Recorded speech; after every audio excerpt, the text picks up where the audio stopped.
Welcome to the Tech Meme Ride Home for Monday, June 8th, 2020. I'm Brian McCullough. Today, might we see a V-shaped recovery after all? Airbnb says there is a lot of pent-up demand for travel out there. Brave got caught doing basically the shadiest thing a web browser can do, proof that YouTube owns the kids, and soon you might be able to buy basically anything from Apple interest-free on the Apple Card, as long as it's an Apple product, of course. Here's what you missed today in the world of tech. Well, this is certainly a hopeful sign, or at least a sign that people are willing to travel again. Airbnb is reporting that in the last few weeks, roughly May 17th through June 3rd, it has seen more U.S. bookings than it did in the same period last year. So maybe a V-shaped recovery for some areas of the economy at least. Quote, people, after having been stuck in their homes for a few months, do want to get out of their houses. It's really, really clear, Airbnb Chief Executive Officer Brian Chesky said in an interview. But they don't necessarily want to get on an airplane and are not yet comfortable leaving their countries, end quote. Yes, the sudden interest in travel does seem to be localized, or at least people want to travel within easy reach of their homes, maybe within a day or so in terms of car travel. And Airbnb is not alone in seeing this, quoting again from Bloomberg. U.S. searches for VRBO are now up compared to this time last year, according to a note by Cohen and Company analyst Kevin Koppelman on Monday. And Airbnb queries are down only around 10%. However, hotels and the wider Expedia brand have yet to get any summer relief, with searches still down more than 60%.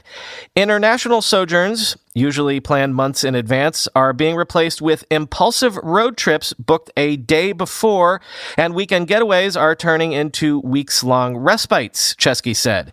Previously, a New Yorker might have headed to Paris for a week in June. Now they are going to the Catskills for a month. Quote, work from home is becoming working from any home, Chesky said.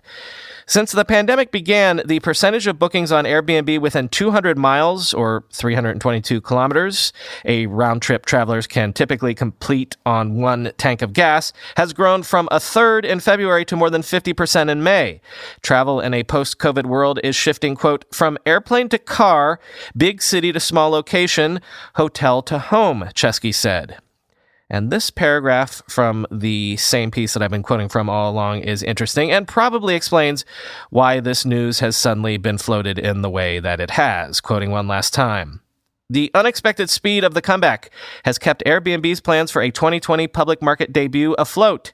Chesky had originally planned to file paperwork for an offering March 31st, but was waylaid by the pandemic-related market turmoil that led to speculation the listing would be shelved until next year. However, Chesky says it's still an option. Quote, we're not ruling out going public this year, and we're not committing to it, he said. Airbnb was valued at $31 billion in its most recent private fundraising round, though recent debt issuance to shore up its finances have significantly reduced that valuation, end quote. You know how sometimes I do a story about a company that maybe has come in for a lot of criticism in recent times, but then they do something unambiguously good, and so I say, well, this is from the credit where due department, right? Yeah, well, this story is the opposite of that. The Brave browser, which, again, if you're a longtime listener, you'll recall I switched to recently. The Brave browser has been caught revising typed-in domains to companies like Binance and other crypto-related sites with URLs that include affiliate referral codes. In fact, let me quote from Decrypt here. A firestorm erupted today after Twitter user Yannick Eckel, who goes by Cryptonator1337, noticed that when Brave's users searched for Binance, the browser automatically redirected to an affiliate version of the URL, which Brave profits from. Brave had recently partnered with the crypto exchange. Binance's CEO, Changpeng Zhao, had also expressed support for Brave on Twitter.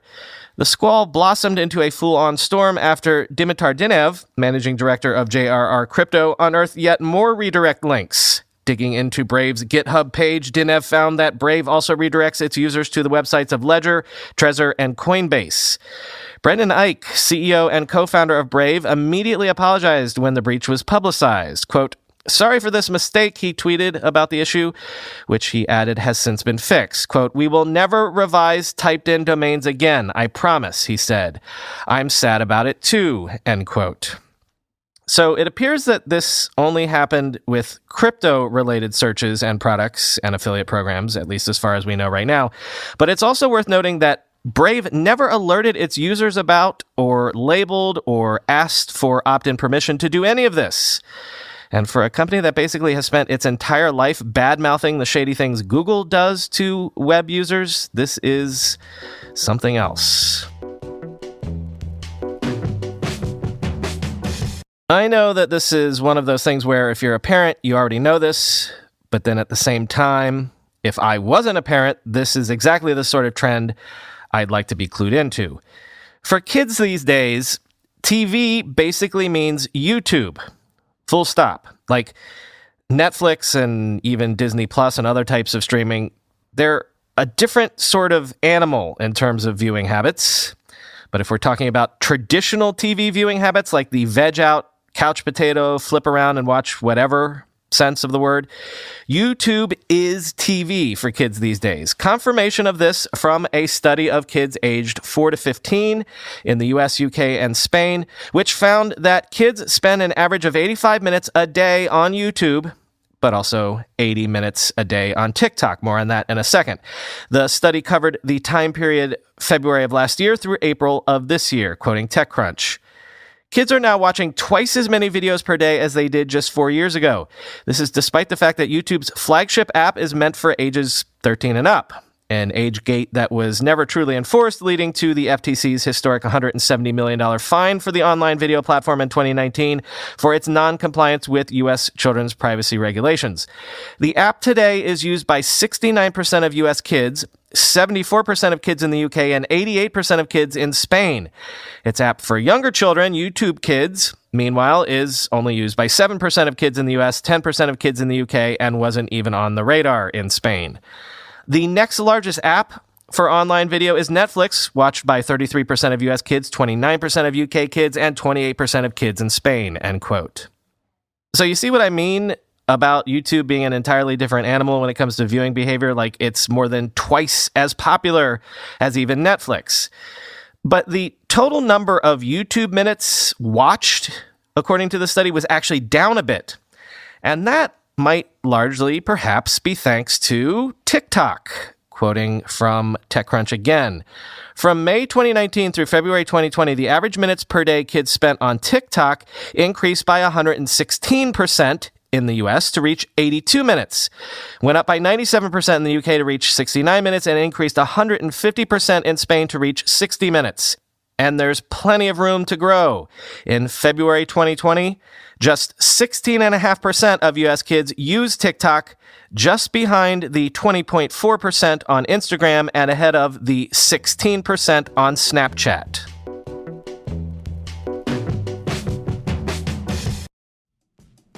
Tonight, we've got cheeseburger, meatloaf, and roasted fingerling potatoes, which that is right up my alley, believe me. I love Tavola because I can pick stuff that I know I'll like. I can't stress enough. One of the reasons I've never liked cooking my whole life, it's too much hassle. I'm one of those nerds that just can't be bothered with food. Like, just put it in front of me, let me eat. I'll enjoy it, but I don't want to waste time even thinking about it. And Lord knows I don't want to waste time making it.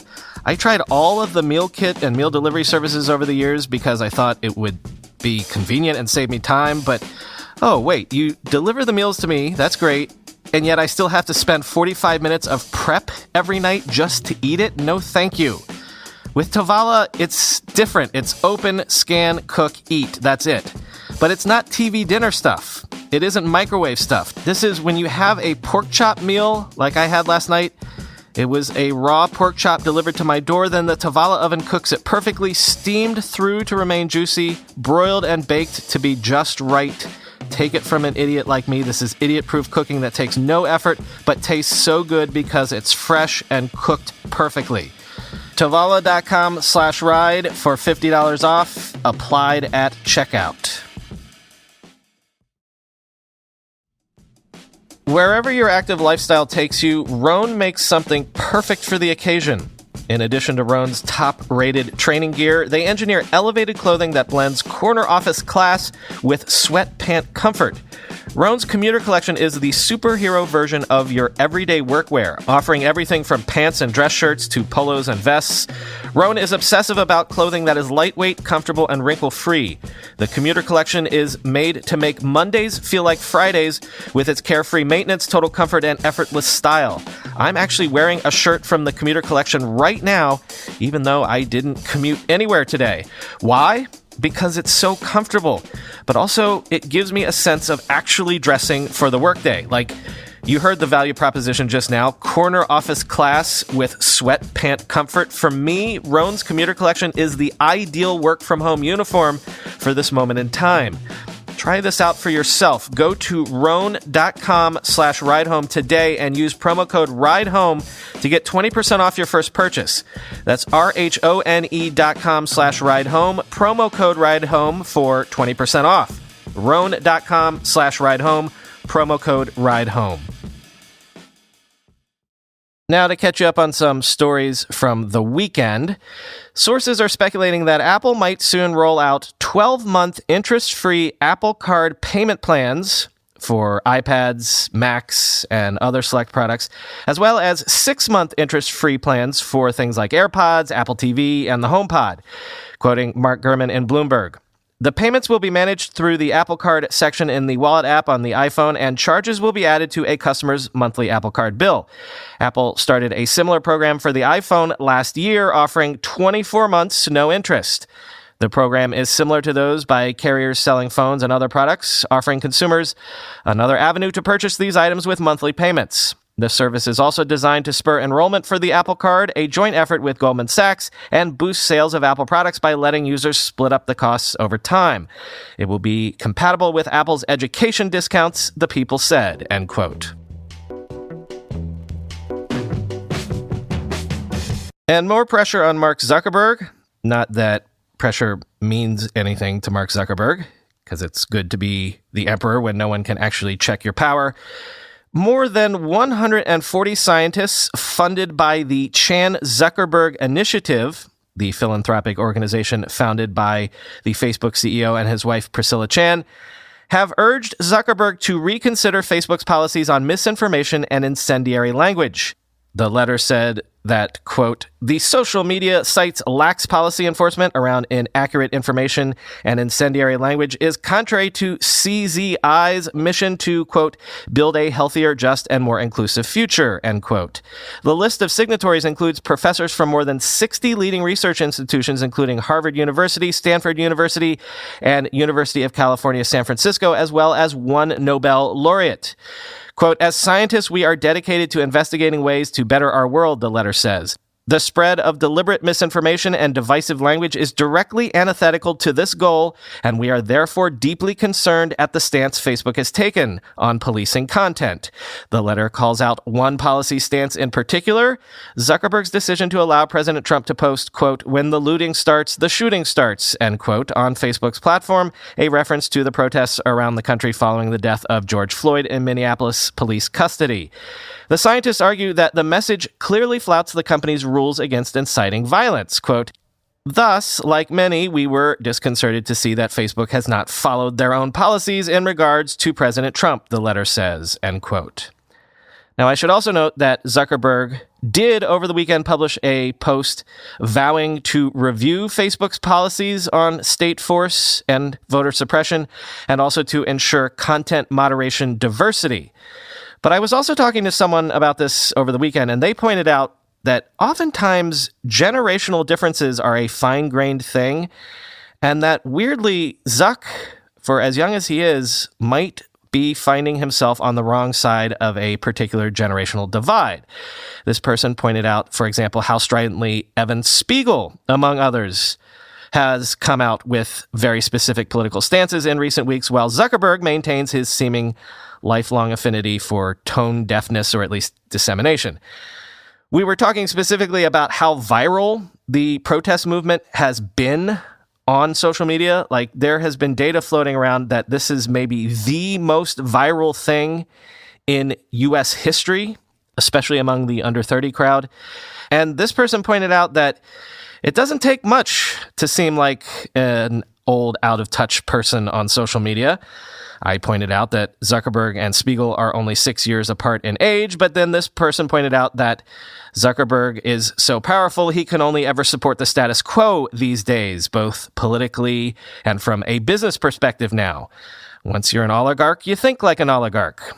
I pointed out that Facebook is largely for the olds now anyway, and then we debated about to what degree that was true for Instagram and to what degree anyone's politics affect what platform they use once that platform is big enough and everyone you know is on it.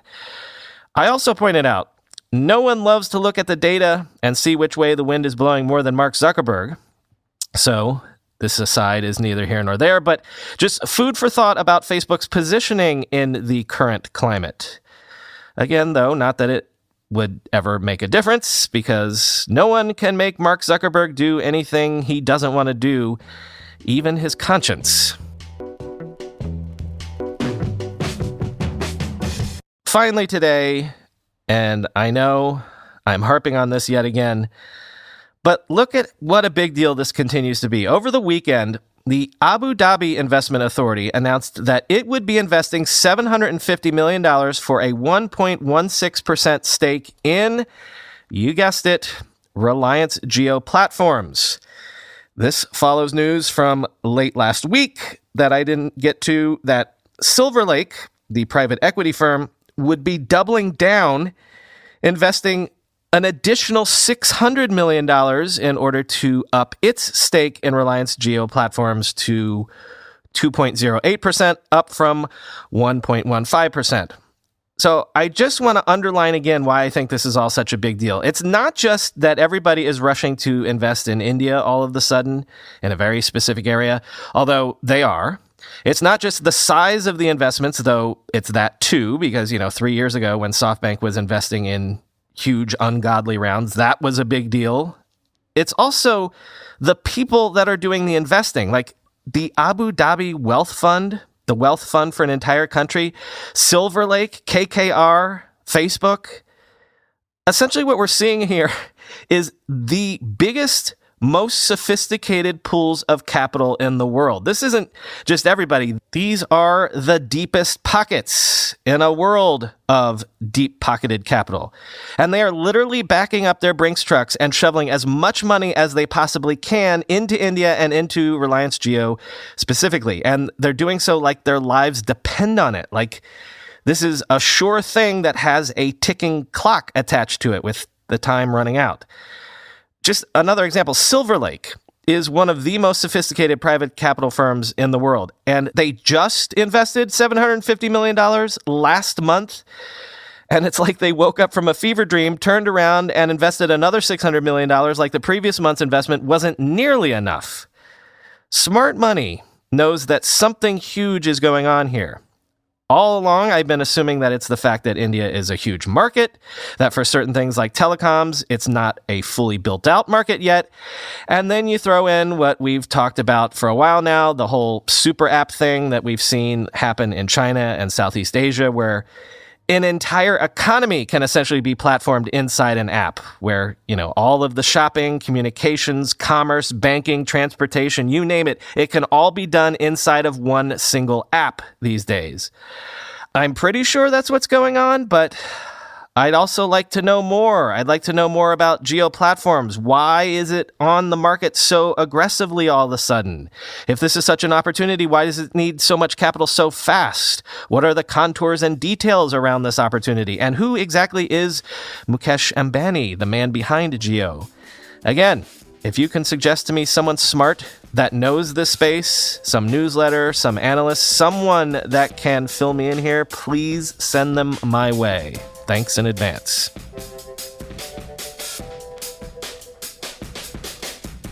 That's all for today. I'm running late because I need to help out with another one of our shows this afternoon, so gonna leave you real quick. Talk to you tomorrow.